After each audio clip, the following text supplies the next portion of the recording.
খাতাটা দে।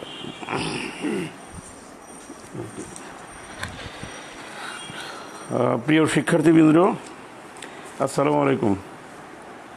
আশা করি তোমরা ভালো আছো। সরকারের নির্দেশনা অনুযায়ী এবং স্বাস্থ্য বিভাগের নির্দেশনা অনুযায়ী স্বাস্থ্যবিধি মেনে তোমরা এই করোনার সময় ঘরে আছো, নিরাপদে আছো। আমরা বরাবরের মতো আমি প্রত্যেক ক্লাসে শুরুতে যে দাবিটা করে আজকেও সেই দাবি জানাচ্ছি। যদিও আমাদের দুর্ভাগ্য যে আমাদের যারা নীতি নির্ধারক তারা নীতি গ্রহণ করেন, কিন্তু সেই নীতি বাস্তবায়নের জন্য যে আনুষঙ্গিক সুবিধাগুলো দরকার, প্রয়োজনীয় সুবিধাগুলো দরকার, সেগুলো নিশ্চিত করেন না। যার ফলে আমাদের অধিকাংশ নীতি, অধিকাংশ ভালো উদ্যোগ সুফল বয়ে আনে না। আমি বারবার বলছিলাম এবং আমাদের মন্ত্রণালয় থেকে আমাদের শিক্ষামন্ত্রী মহোদয়ও আশ্বস্ত করেছিলেন যে আমাদের শিক্ষার্থীদের জন্য স্বল্পমূল্যে অথবা বিনামূল্যে ইন্টারনেট ডাটা দেওয়ার ব্যবস্থা করবেন, কিন্তু সেটার কোনো কার্যকর প্রতিফলন আমরা এখনও দেখিনি।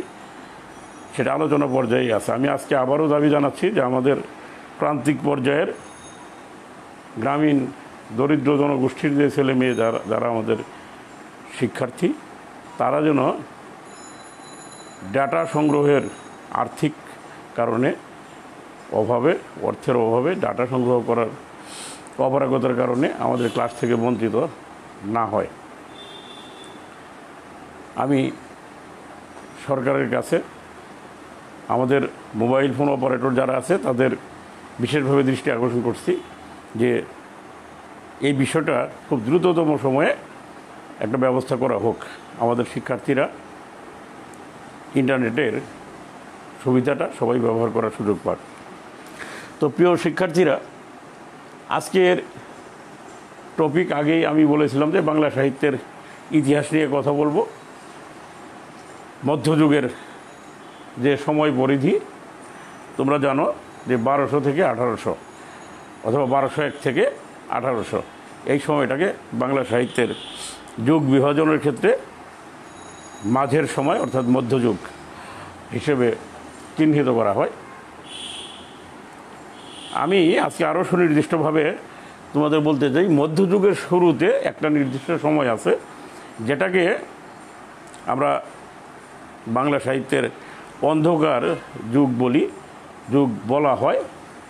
আজকের আলোচনাটা সুনির্দিষ্টভাবে এই সময়টুকু নিয়ে কথা হবে আজকের আলোচনায়। এবং তোমাদের সাহিত্যের ছাত্র হিসেবে এই সময়টা সম্পর্কে আরেকটি স্পষ্ট ধারণা রাখা দরকার। আমাদের বাংলা সাহিত্যের যুগ বিভাগে প্রাচীন যুগ বলতে যে সময়টার কথা আমরা জানি, সেই সময়টা আমাদের এই চর্যাপদ কেন্দ্রিক সময়। 1201 থেকে বা 1203 থেকে যে সময়টা গণনা করা হয়, অর্থাৎ এই সময়টায় মুসলমানরা বঙ্গদেশ বা বাংলাদেশ মুসলমানদের দ্বারা বাংলাদেশ বিজিত হয়। রাজা লক্ষণ সেনের কাছ থেকে ক্ষমতা চলে যায় ইখতিয়ার উদ্দিন মোহাম্মদ বিন বখতিয়ার খলজির অশ্বারোহী বাহিনীর হাতে। এই সময় থেকে মধ্যযুগ গণনা করা হয়। তার আগের যে সময়টুকু আছে সেই সময়টাকে বলা হয় প্রাচীন যুগ বা প্রাচীনকাল বাংলা সাহিত্যের। প্রাচীন যুগের বাংলা সাহিত্যের নিদর্শন ঘুরে ফিরে একটা বিষয়ই আসে, সেটা হলো চর্যাপদ। তোমরা জানো যে এটা নেপাল থেকে আবিষ্কৃত। মূলত এটা একটা গোয়াল ঘরের আড়ারের উপর এটা সংরক্ষিত ছিল এবং ওই সময়টাতে আমাদের এই দেশে কাগজের আবিষ্কার ছিল না। এগুলো অধিকাংশই লেখা হলো তালপাতার ফালিতে লেখা। চর্যাপদ আমরা জানি এটা বৌদ্ধ ধর্মের তাত্ত্বিক রহস্যজনক ইঙ্গিতপূর্ণ কথা যেটা গাওয়া হতো সেই সময় বৌদ্ধ ধর্মের বিষয়। এবং চর্যাপদের ভাষা যে সুনির্দিষ্টভাবে বাংলা এইটা বলা মুশকিল। অনেক ভাষাই এই চর্যাপদকে তাদের ভাষার প্রাচীন সাহিত্য সম্পদ হিসেবে দাবি করেন। সেখানে বাংলা ভাষারও একটা লক্ষণ আছে, বাংলা ভাষার অনেক শব্দ আছে, ভাষার বৈশিষ্ট্য বাংলার সাথে মেলে, এই জন্য এটাকে বাংলা সাহিত্যের আদি নিদর্শন ধরা হয়। এরপরে এই 1200 সন পর্যন্ত বাংলা সাহিত্যের সেই অর্থে খুব আর ভালো তেমন কোনো নিদর্শন বাংলা সাহিত্যের আর নেই। তবে তোমরা জানো যে মুসলমানদের কাছে ক্ষমতা যাওয়ার আগ পর্যন্ত সেন বংশ বাংলাদেশ শাসন করত এবং সেন রাজারা ছিল ব্রাহ্মণ। এই ব্রাহ্মণরা সংস্কৃত ভাষার অনুসারী ছিল এবং তারা বৌদ্ধ ধর্মাবলম্বীদের উপর এক ধরনের জুলুম নির্যাতন করত। বৌদ্ধ সাহিত্যের ধারাটাকে তারা বন্ধ করে দিয়েছিল। এই সময়টা একটা বিশেষ সময়, এই সময়টা বাংলা ভাষা একটা বিশেষ স্তর পার হয়ে তার নিজের রূপ নেওয়ার একটা প্রক্রিয়ার মধ্য দিয়ে যাচ্ছিল। তোমরা জানো সংস্কৃতের পরে প্রাকৃত এবং প্রাকৃতের পরে অপভ্রংশ। এই সময়টা হলো অপভ্রংশের সময়, অর্থাৎ বাংলা ভাষা তার নিজের রূপ মাতৃগর্ভে যেমন সন্তান আস্তে আস্তে বেড়ে ওঠে, রক্তপিণ্ড থেকে আস্তে আস্তে হাত পা কান মুখ নখ এগুলো জন্ম নেয় এবং মানুষ তার নিজস্ব অবয়ব গ্রহণ করে, সেই রকম ভাষা বাংলা ভাষাও ধীরে ধীরে তার নিজস্ব রূপে যাচ্ছিল অপভ্রংশ স্তরে, অর্থাৎ তখন বাংলা ভাষা পরিপূর্ণ রূপের দিকে যাচ্ছে একটা বিশেষ সময়ে। এই সময়ে বাংলাদেশের রাজনীতিতে ব্যাপক পরিবর্তন এবং সামাজিক জীবনেও একটা পরিবর্তন আসে। মুসলমান রাজ ক্ষমতা দখল করার পাশাপাশি প্রচলিত যে সমাজ ব্যবস্থা সেখানেও পরিবর্তন আসলো, বিশেষ করে ধর্মীয় ক্ষেত্রে প্রচুর লোকজন মুসলমান হতে থাকলো এবং বাঙালি সংস্কৃতিতে একটা নতুন মিশ্র ভাব লক্ষ্য করা গেল, যেখানে আযানের ধ্বনি নতুন করে উচ্চারিত হলো, কিন্তু শঙ্খধ্বনি বা উলুধ্বনিও বন্ধ হলো না।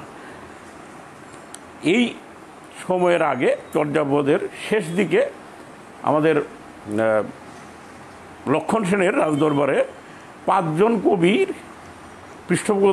পৃষ্ঠপোষকতা পাওয়ার উদাহরণ আছে। 5 জন সক্রিয় কবি এই সময় ছিলেন, তাদের নাম পাওয়া যায়। এই শেষ মুহূর্তে এসে দুটো সাহিত্যের কথা জানা যায়। এটাকে অনেকেই বলেন যে বাংলা সাহিত্যের 1200 সনের পরে, আবার কেউ কেউ বলেন যে না, তার আগে একদম কাছাকাছি সময়ে তৈরি বা লিখিত। এই দুই সাহিত্য হলো একটা বিশেষ বৈশিষ্ট্যের অধিকারী, একটা যুগান্তরের মধ্যে যুগ, প্রাচীন যুগ থেকে মধ্যযুগে যুগান্তর ঘটার ওই সময়টাতে লিখিত। এই সাহিত্যের ইয়ের মধ্যে শেষ দিকে যে 5 জন কবির কথা বললাম, এদের মধ্যে একজনের নাম তোমরা সবাই জানো। এই বীরভূমের অধিবাসী কবি জয়দেব, এর নাম আমরা সবাই জানি। গীত গোবিন্দ নামে তার একটা কাব্যের অস্তিত্ব আছে। এটা একেবারেই আদি রসাত্মক, যৌনতার সরাসরি আছে, কৃষ্ণলীলা নির্ভর এই কবিতা, এবং এটা এই মধ্যযুগ শুরু হওয়ার আগে লেখা।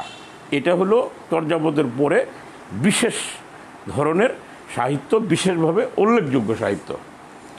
এই সময় আজকের দিনে যেরকম গল্প কবিতার যে সংকলন ছাপা হয়, এই ধরনের সাহিত্যের নজির আছে শেষ দিকে।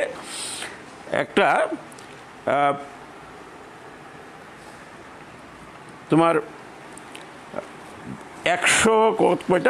12 সর্গের একটা কবিতার একটা সংকলন আছে, 24টা কবিতা এতে লেখা।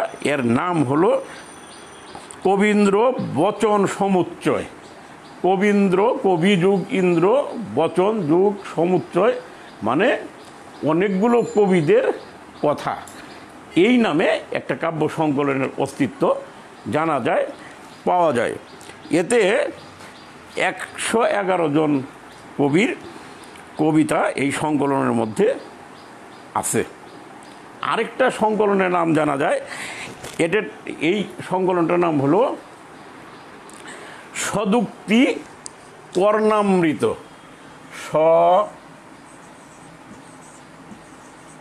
সদুক্তি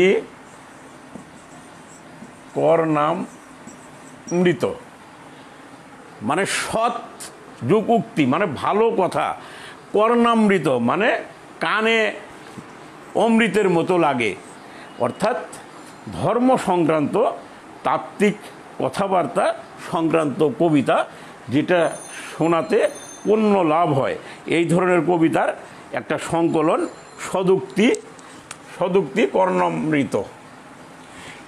এই কবিতাতে, এই সংকলনে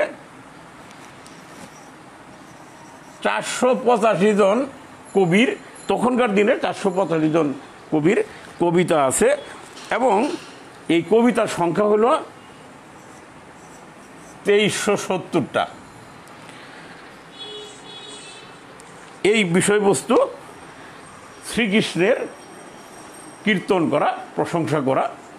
এটা হলো মধ্যযুগ শুরুর আগে চর্যাপদের বাইরে বিশেষ সাহিত্য। সদুক্তি কর্ণামৃত, তার আগে আমি তোমাদের বলেছিলাম যে কবীন্দ্র বচন সমুচ্চয়। এরপরে ওই বিশেষ সময়, যেটা আমরা বাংলা সাহিত্যে আমরা জানি, এই সময়টাকে নানা নামে ডাকা হয়। যেমন ধরো, এটা তোমাদের একটা সমস্যাও জানার দরকার। তোমরা আমার এখনকার কথাগুলো মনোযোগ দিয়ে শোনো, যে এই সময়টাকে কেউ কেউ বলে বাংলা সাহিত্যের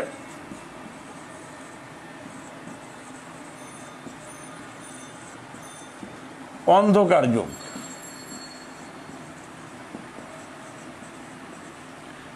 আবার কেউ কেউ বলে বাংলা সাহিত্যের তামসিক যুগ।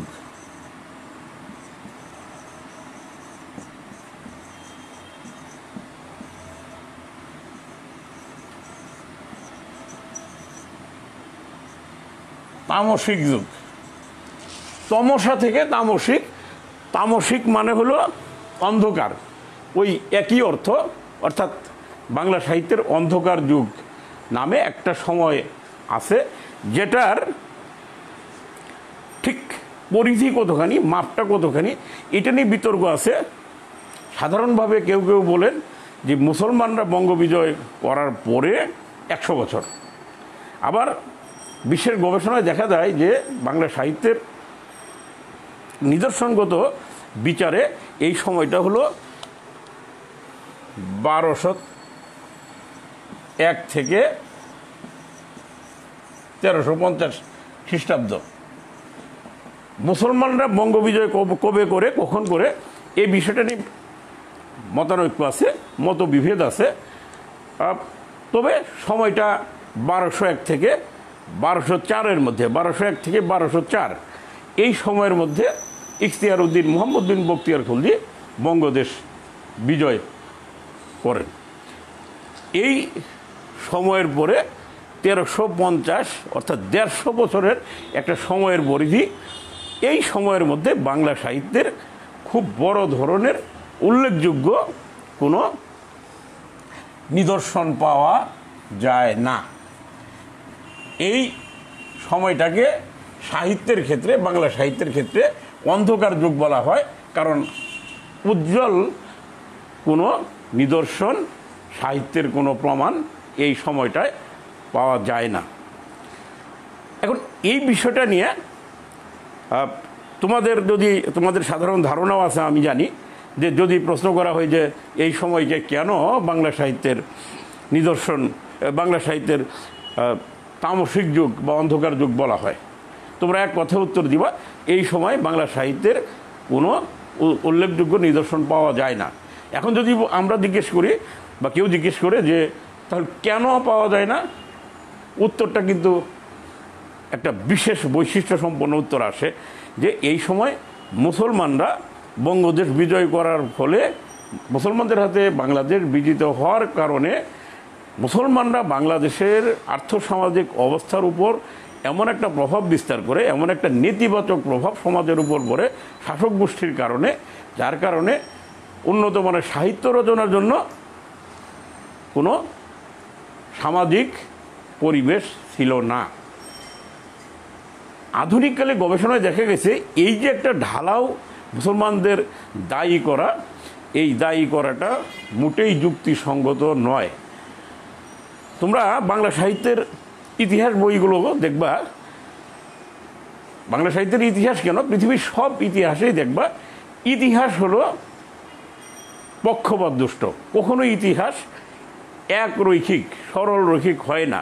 লেখক থেকে লেখকে ভিন্নতা পায়, মত আলাদা আসে, বিশেষ জাতিগত বৈশিষ্ট্য, সামাজিক পরিচয়, পেশাগত পরিচয়, এই সমস্ত কারণে এক একজনের দ্বারা ইতিহাস এক একভাবে বিচার করা হয়, বিচার্য হয়।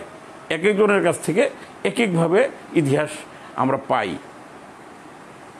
আমরা যদি লক্ষ্য করি যে বাংলা সাহিত্যের যে ইতিহাস যারা লিখেছেন, বিশেষ করে হিন্দু ধর্মাবলম্বী যে ধরনের যে সমস্ত পণ্ডিত ইতিহাস লিখেছেন, তারা এই কথাটাই বলতে চেয়েছেন যে আসলে ওই সময়টা একটা নৈরাজ্যের সময়। মুসলমানদের দ্বারা বিজিত বাংলাদেশে মানুষের মনোজগৎটা ছিল তখন অশান্ত।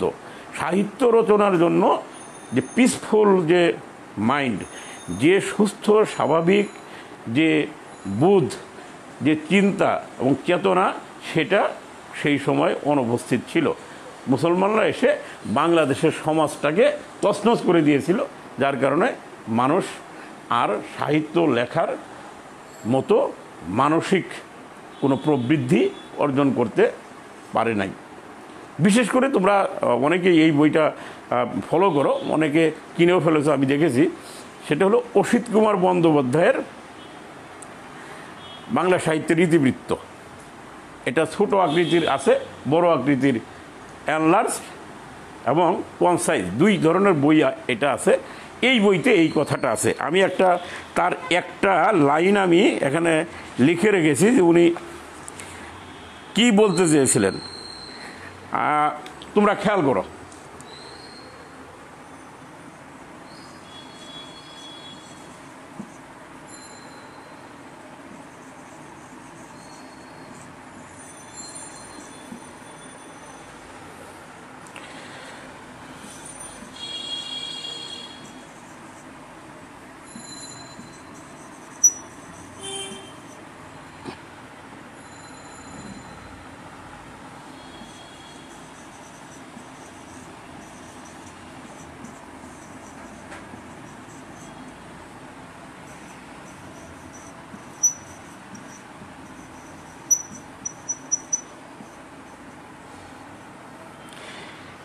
অসিত কুমার বন্দ্যোপাধ্যায় মহোদয়, এই পণ্ডিত, এই কথাটা বলেছেন যে বর্বর শক্তির নির্মম আঘাতে বাঙালি চৈতন্য হারিয়েছিল। তোমরা খেয়াল করে দেখবে এই শব্দটা খুব গুরুত্বপূর্ণ। এই বর্বর শক্তি বলতে উনি মুসলমানদের বোঝাতে যাচ্ছেন, অর্থাৎ ওনার কথার টোনের মধ্যে এক ধরনের আক্রমণাত্মক, এক ধরনের পক্ষপাতদুষ্ট মনোভাব আছে। মুসলমানদের তিনি বর্বর বলে, মুসলমান রাজশক্তিকে বর্বর শক্তি হিসেবে উনি চিহ্নিত করেছেন, এবং উনি বলতে চান যে মুসলমানদের আঘাতে, আর্থসামাজিক ক্ষেত্রে মুসলমানদের আঘাতে বাঙালি চৈতন্য হারিয়েছিল, অর্থাৎ বাঙালির চেতনা হারিয়ে গিয়েছিল, বাঙালি চেতনা শূন্য হয়ে পড়েছিল।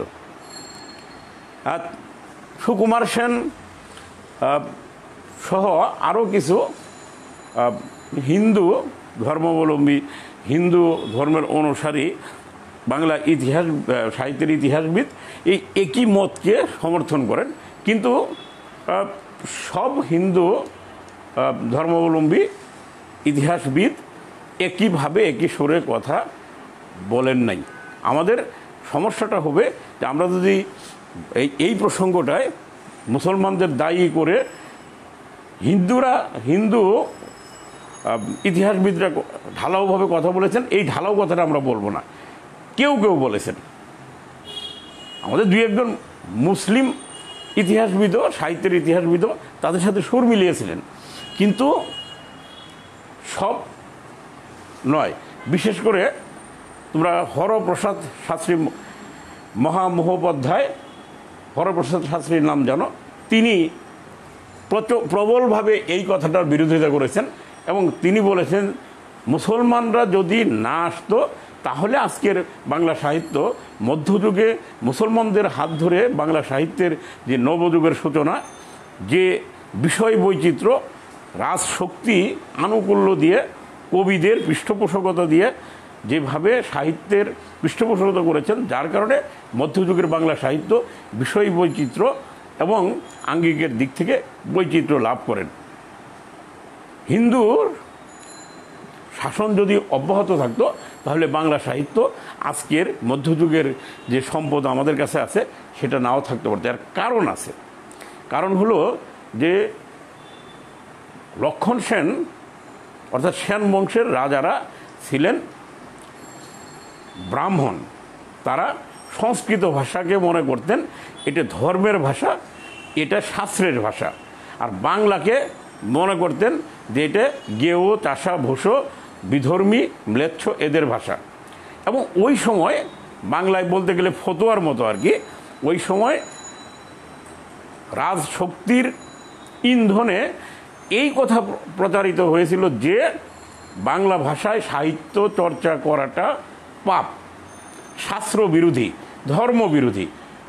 সাহিত্য চর্চা করতে হবে সংস্কৃত ভাষায়, সংস্কৃত ভাষাটাই হলো সাহিত্য চর্চার জন্য, তারা এটা বিশ্বাস করত। এবং সেই সময় কেউ ভয়ে বাংলা ভাষায় সাহিত্য চর্চা করতো না।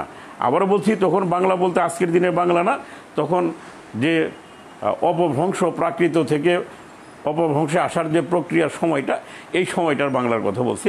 ওই সময়টায় শাসক গোষ্ঠী বাংলা ভাষায় সাহিত্য চর্চাকে নিষেধ করেছিল। এবং তোমরা জানো বাংলা সাহিত্যের যে মধ্যযুগের যে বিকাশটা ঘটে সুলতানি আমলে। সুলতান ইলিয়াস শাহ 1342 সনে যখন সারা ভারতবর্ষে যখন ইংরেজ মুঘল শাসনের বিস্তার, ওই সময় বাংলাদেশে সুলতানি শাসনের সূচনা করেন। এবং রুকনুদ্দিন বরবক শাহ, গিয়াসউদ্দিন আজম শাহ, তাদের নাম তোমরা জানো, যে ওনারা প্রত্যক্ষভাবে সহযোগিতা করে এই হিন্দু পৌরাণিক যে কাব্য যেগুলো আছে সেগুলোকে বাংলা ভাষায় রূপান্তরিত করেন, অনুবাদ করান, তাদের পৃষ্ঠপোষকতায় এগুলো করা হয়। এবং বাংলা সাহিত্যে পৌরাণিক বিষয়গুলো মানুষের কাছে চলে আসে বাংলা ভাষার মাধ্যমে। অর্থাৎ এই সুলতানি আমলে বাংলা ভাষার বিষয় বৈচিত্র্য, বাংলা ভাষার নতুন রূপ শুধু পায় না, বাংলা ভাষার, বাংলা সাহিত্যের একটা বৈচিত্র্য আসে, প্রাণ শক্তি নিয়ে, নতুন প্রাণ নিয়ে বাংলা সাহিত্য বিকশিত হয়। কাজেই মুসলমানদের দোষ দেওয়াটা সহজ, প্রমাণ করাটা অনেক কঠিন। একতরফাভাবে যারা এই কথাগুলো বলেছেন তারা ঠিক বলেন নাই। এবং আমরা আজকে কয়েকটা যুক্তি দিয়ে সেটাই প্রমাণ করব যে আসলে এই সময়টায় সাহিত্য না থাকার কারণ শুধু মুসলমানদের অত্যাচার, নিপীড়ন, মনে অশান্তি বা স্বস্তিহীনতা, এটাই কি আসল দায়ী, না অন্য কিছু আছে? তাহলে আমরা সেই কথাটা বলি, এই কথাটাকে আমরা গ্রহণ করব না।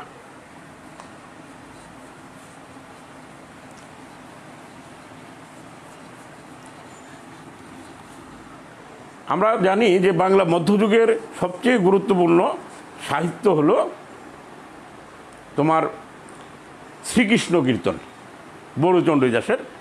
এটা অর্থাৎ চতুর্দশ শতাব্দীর শেষ দিকে এটা লেখা, এই সময় নির্দিষ্ট করে জানা যায় না। তার আগে কি এই সময়টার মধ্যে 150 বছরে কোনো সাহিত্য রচনা হয় নাই? যারা বলতে চান যে এই সময় সাহিত্যের প্রমাণ পাওয়া যায় না, তারা ভুল বলেন। অন্ততপক্ষে দুটো সাহিত্য এই সময় লেখা, আমি আগেই নাম বলেছিলাম। এই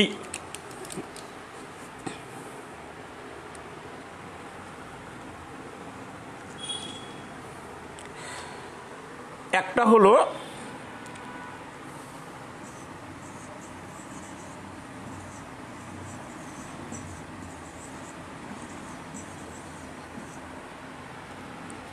আরেকটা হলো 1, 2 হলো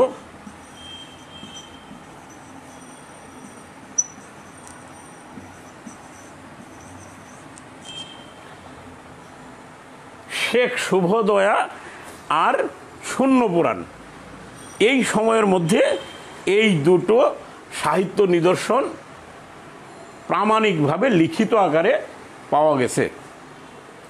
শেখ শুভদয়া হলো একজন পীরের আধ্যাত্মিক শক্তির প্রশংসামূলক লেখা।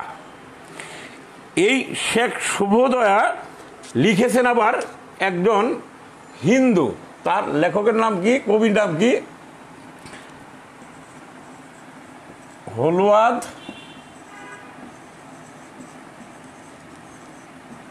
মিশ্র। ইনি, তোমরা আশ্চর্য হবে, সেই সময় যখন মধ্যযুগে কেবল মুসলমানরা এই রাজশক্তি ক্ষমতা গ্রহণ করলো, ওই সময়ে হিন্দুরা লিখল মুসলিম একজন পীরের মাহাত্ম্য বর্ণনা করে। এটা আজকের দিনেও চিন্তা করা যায় না। ওই সময় একজন হিন্দু ধর্মাবলম্বী শেখ শুভদয়া, মানে শেখ মানে হলো আসলে এটা শেখ, এই ভদ্রলোকের নাম হলো ইরান থেকে আসা শেখ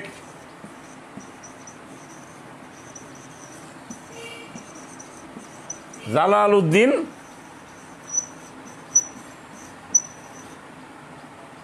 তাবরেজি। এই জালালউদ্দিন তাবরেজি, তোমরা জানো যে বাংলাদেশে ভারতবর্ষে ইসলাম ধর্ম প্রচারিত হয় পীর, অলিয়া উলিয়া, মাশায়েখ এদের দ্বারা। তাদেরই একজন এই শেখ জালালউদ্দিন তাবরেজি। এই শেখ জালালউদ্দিন তাবরেজিকে নিয়ে হলওয়াদ মিশ্র এই শেখ শুভদয়া, শেখ মানে হলো শেখ আসলে, শুভদয়া মানে হলো তার গৌরব গাথা, তার মাহাত্ম্য। এই সময়ের এই 150 বছরের মধ্যে এই সাহিত্য নিদর্শন পাওয়া যায়।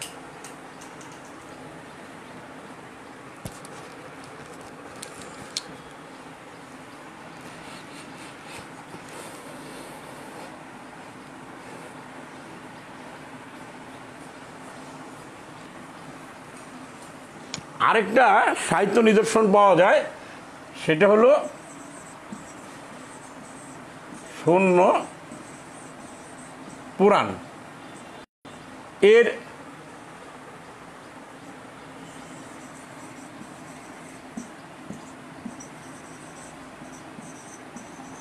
এই রামাই পণ্ডিত একজন কবি এই কাব্যটা লেখেন। এটা হলো মূলত বৌদ্ধ ধর্মের শূন্য তত্ত্ব এবং হিন্দু ধর্মের ধর্মতত্ত্বের সম্মিলনে একটা তাত্ত্বিক কাব্য। এটা এই আমরা যে সময়টার কথা বলি, অন্ধকার যুগ বা বাংলা সাহিত্যের তামসিক যুগ, এই সময়ের এই দুটো সাহিত্য অন্ততপক্ষে পাওয়া যায়।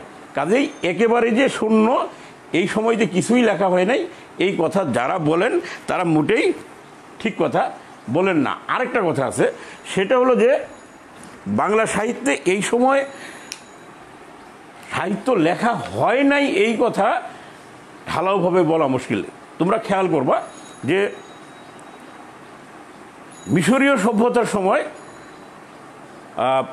পেপিরাস গাছ থেকে পেপার অর্থাৎ কাগজ তৈরি করে ফেলছিল, কিন্তু বঙ্গদেশে কাগজ তখনও আবিষ্কৃত হয় নাই। ওই সময়ে প্রাচীন যে সাহিত্য নিদর্শন যা কিছু লেখা আমাদের কাছে প্রামাণিক হিসেবে আছে, সব কিছু লেখা হলো তাল পাতার ফালির উপর, এবং ওই তাল পাতার উপর একটা বই লিখতে গেলে একটা কপির বাইরে 2টা কপি লেখা ছিল কঠিন ব্যাপার। ওই সময়ের এই যে শূন্য পুরাণ, তারপরে আমাদের চর্যাপদ, তারপরে শেখ শুভদয়া, এবং যে শ্রীকৃষ্ণ কীর্তন বড়ুচণ্ডী দাসের, এগুলোর তোমরা হয়তো জানবে না যে এগুলোর একটা করে কপি পাওয়া গেছে। অর্থাৎ কেউ যদি লিখেও থাকে সেইটা সংরক্ষণের ব্যবস্থা ছিল না। এবং এই জিনিসগুলো তোমরা জানো যে চর্যাপদ ছিল কোথায়? গোয়াল ঘর, গরু যে ঘরে রাখে তার আড়ের মধ্যে। কাজেই যে তখনকার দিনে লাইব্রেরি ছিল না, সেইভাবে সংরক্ষণের ব্যবস্থা ছিল না, তাল পাতায় লেখা। ধর্মীয় কারণে গোয়াল ঘরকে পবিত্র মনে করা হতো, এবং হিন্দু ধর্মের দৃষ্টিভঙ্গি থেকে এগুলোই গোয়াল ঘরের আড়ে টাড়ে রাখা হতো, যার কারণে মিসিং হওয়া খুব সহজ ছিল। সাহিত্য তখন লেখা হলো, সেই সাহিত্য প্রামাণিক সাহিত্য হিসেবে আমাদের কাছে আসে নাই হয়তো। এটাই সবচেয়ে বড় যুক্তিসঙ্গত কথা। আর তখনকার দিনে প্রচুর প্রাকৃতিক দুর্যোগ ছিল, বন্যা ছিল, নদী ভাঙন ছিল, যার কারণে মানুষ এক জায়গা থেকে আরেক জায়গায় চলে যেত, বসতি স্থানান্তরিত করত, জীবিকার তাগিদে এক জায়গা থেকে আরেক জায়গায় যেত। এই নানা কারণের বিপর্যয়ের মধ্য দিয়ে তখনকার সময়টা গেছে। সাহিত্য যদি লেখাও হতো, সাহিত্য থেকে থাকলেও সেটা হয়তো পাওয়া যায় নাই। যদি এই শ্রীকৃষ্ণ কীর্তনের একটা কপি যদি হাতে না আসতো আধুনিক যুগে, যদি সংরক্ষিত না থাকতো, কি হতো? তাহলে মধ্যযুগের সাহিত্যের ইতিহাস ধারাটাই আলাদাভাবে লিখতে হতো, মানুষ অনেক কিছুই জানতো না। পদাবলী সাহিত্যের কপি যদি না পাওয়া যেত তাহলে কি হতো? অর্থাৎ এই সময় আরেকটা কারণ ছিল যেটা খুবই গুরুত্বপূর্ণ, যে এই সময় বাংলা ভাষাটা বাধাপ্রাপ্ত ছিল সেন রাজবংশের দ্বারা। তারা বাংলা ভাষা চর্চাটা এই রাজনৈতিকভাবে রাজশক্তির দ্বারা বাংলা ভাষাকে থামিয়ে রাখা হয়েছিল, দমিয়ে রাখা হয়েছিল, বাংলা ভাষার চর্চাকে ব্যাহত করা হয়েছিল। মুসলমানরা বিশেষ করে যখন এই সুলতানি শাসকরা বাংলাদেশের রাষ্ট্র ক্ষমতা গ্রহণ করলো, তারা বরং বাংলা ভাষার মুক্তি সূচনা করলেন। বাংলা ভাষাটাকে নতুন উদ্যমে সাহিত্যের মাধ্যম করার জন্য তারা অনুপ্রাণিত করেন, তারা সুযোগ তৈরি করে দিলেন। এই 150 বছর সময়টা ওই নতুন একটা সময়, মধ্যযুগের যে প্রকৃত যে শক্তি, যে সাহিত্যের যে জোয়ার, সেটা আসার আগে এই প্রস্তুতি সময় এটা বলা যায়। এবং বাংলা ভাষা ওই সময়টা তার নিজস্ব রূপ পরিগ্রহ করছিল, তার একটা ট্রানজিশনাল পিরিয়ড বলা হয়, একটা পরিবর্তনের সময়ের মধ্য দিয়ে তার নিজস্ব ছাঁচ, নিজস্ব রূপ নেওয়ার একটা চেষ্টা করছিল, যার কারণে এই অগোছালো, আধা ভাঙা, ভঙ্গুর ভাষায় সেই অর্থে উন্নত মানের সাহিত্য রচনা করারও সুযোগ ছিল না।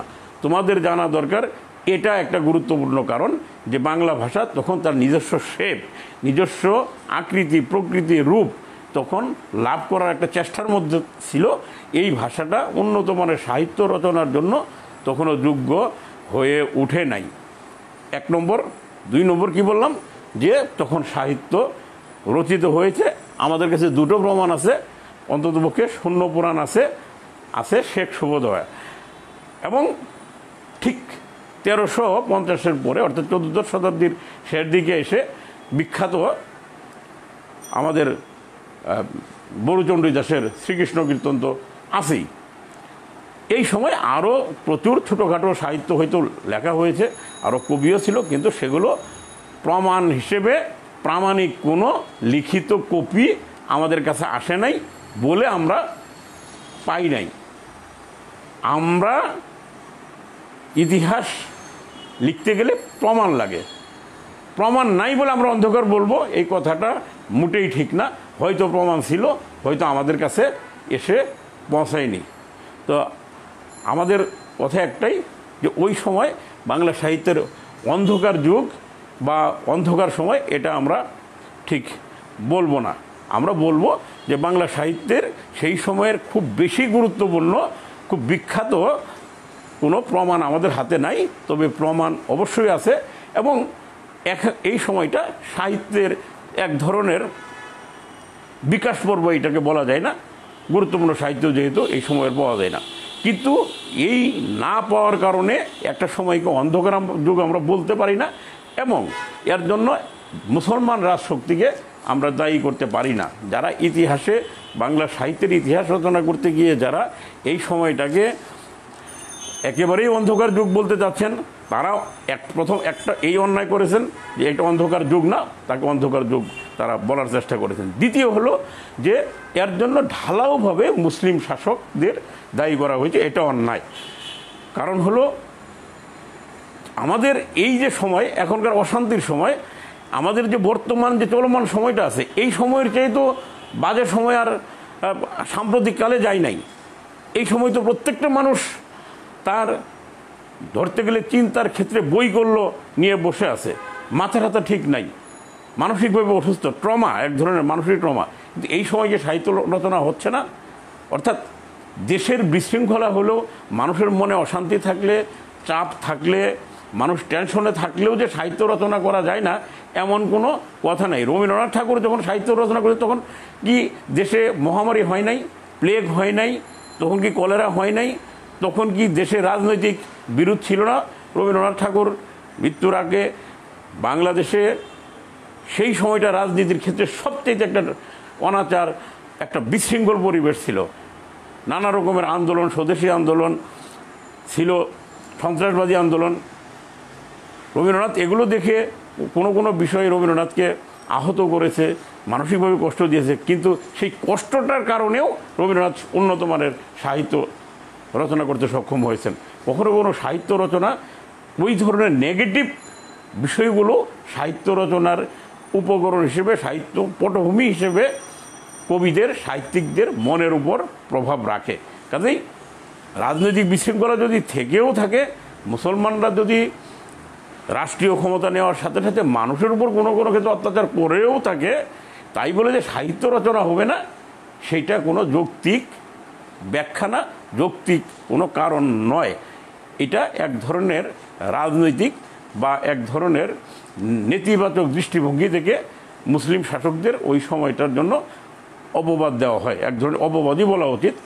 এটা তাদের এইভাবে অন্ধভাবে দায়ী করাটা আসলে যুক্তিসঙ্গত না। আমরা যখন সাহিত্য পড়ব, আমরা যখন ইতিহাস পড়ব, তখন আমরা যুক্তি দিয়ে কথা বলবো।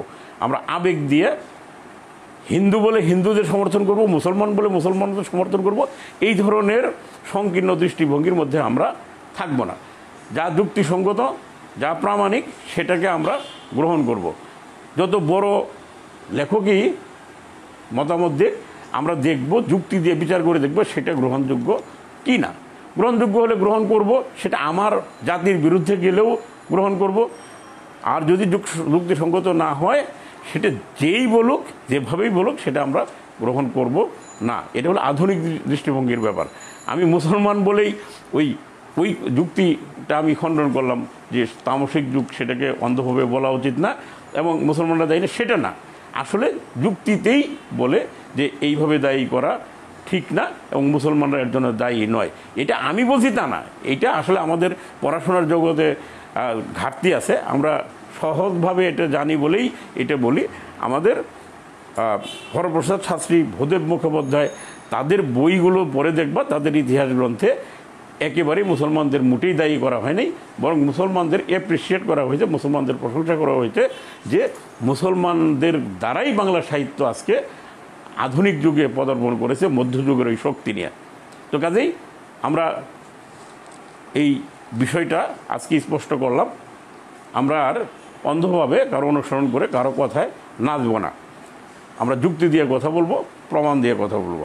তো প্রিয় শিক্ষার্থীরা, আজকে নির্দিষ্ট টপিক এই নির্দিষ্ট টপিকটা এখানে থাকলো। সামনে আমরা শ্রীকৃষ্ণ কীর্তন এবং তার পরবর্তী বিষয় নিয়ে আলোচনা করব।